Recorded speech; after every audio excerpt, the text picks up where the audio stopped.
Darry Tuffy, who will open up this third one-dayer. Gilchrist on strike.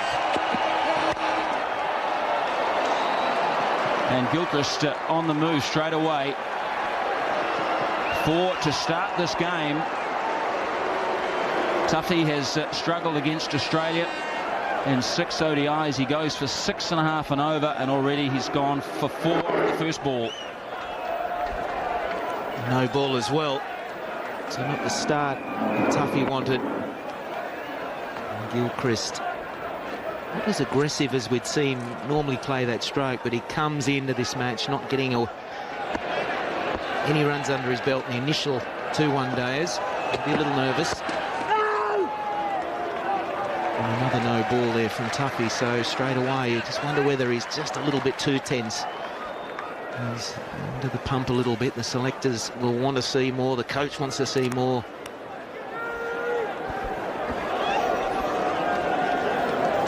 .35 the average for Gilchrist, similar to that of Nathan Ashton. Strike rate is right up there though, 94 10/100ths. Off to a good start, Adam Gilchrist, the best striker in the world. Wait there, no. That's Hamish Marshall behind point, and this is a horror start for Tuffy. 3 times he's overstepped. Hamish Marshall is behind point, James Marshall is in front in the cover position.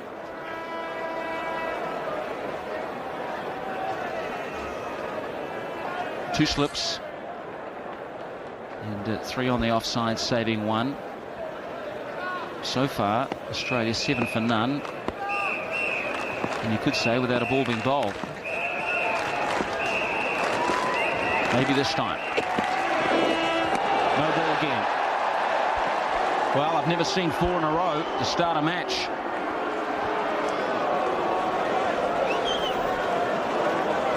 It would have been a wide if it wasn't a no ball, so it still would have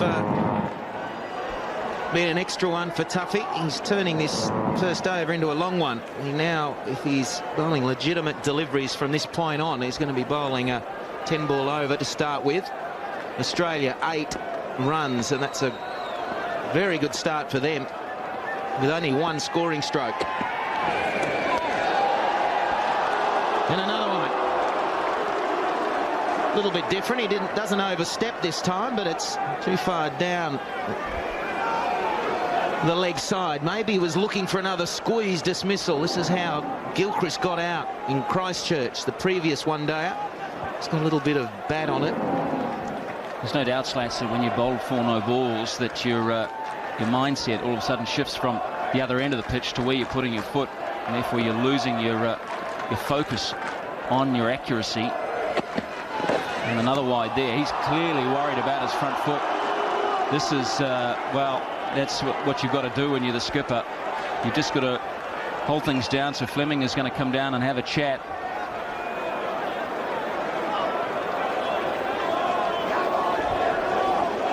Well, that should be over. That's 6 deliveries gone. So now, if Tuffy is able to bowl his 10 overs, he's actually bowled 11. That's without any more extras. I think that there's going to be a couple of wides in there, maybe another no ball, but it's a shaky start from Tuffy. Really not the start that Fleming wanted to see from his Premier Quick. Another good stroke. Might be chased down by McMillan. No, that's gone away for 4, and a legitimate delivery. 14 from 1 ball. Second boundary for Gilchrist. He goes to 8. Extras are already 6. It's 14 for none. It's a tough ground, isn't it? That was a mishit from Gilchrist. These short boundaries really didn't get hold of that, and the bat was slicing, and it still ran away for 4. Only just got there. Fleming's changed the field. Slip out. Short cover in. That'll be wide.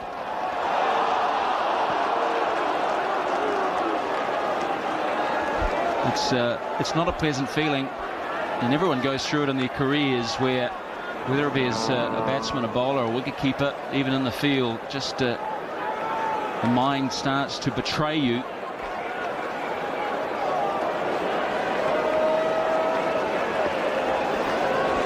You've got to feel sorry for him, don't you? It might sound funny for an Aussie saying that, but you've got to. He just can't get that radar right.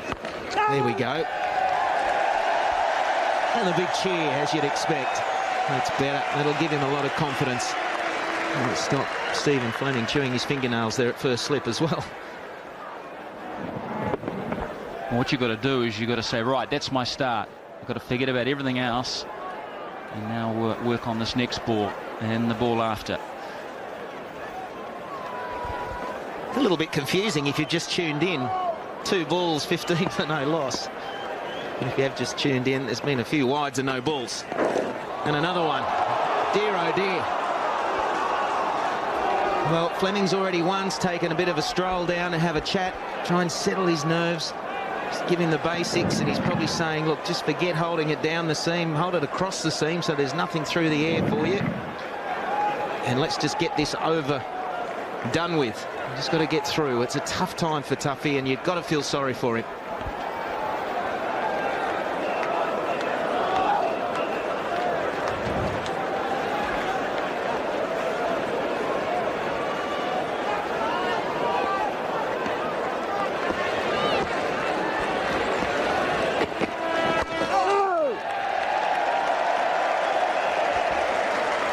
A little bit difficult for Gilchrist at the moment as well, because as an opening batsman you want to... He knows basically what to expect from Tuffy. He's faced him a few times now. He hasn't sort of got through the initial over or two, but with the ball coming, you know, many down the leg side, a few wides there was a wide outside the off stump, so if Tuffy can just get one right, then it might surprise Gilchrist, bring about a rash stroke.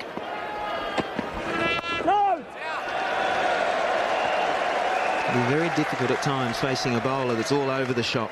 A guy like Shoaib Akhtar can be extremely difficult to face at times.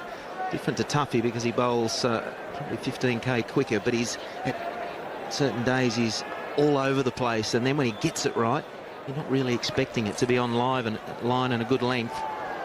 So Tuffy can make the most of these extra deliveries he has to bowl, and there's a few of them.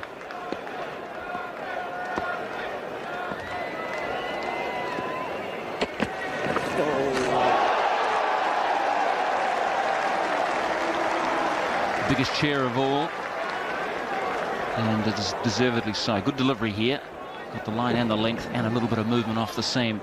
You know, he's so good at bowling the first over on a test or one-day international. 14 times he's done it for New Zealand and picked up a wicket. So this is really the other extreme, and a real shock, I'm sure. Last ball of the over. And well left by Gilchrist. 16 for none, Australia.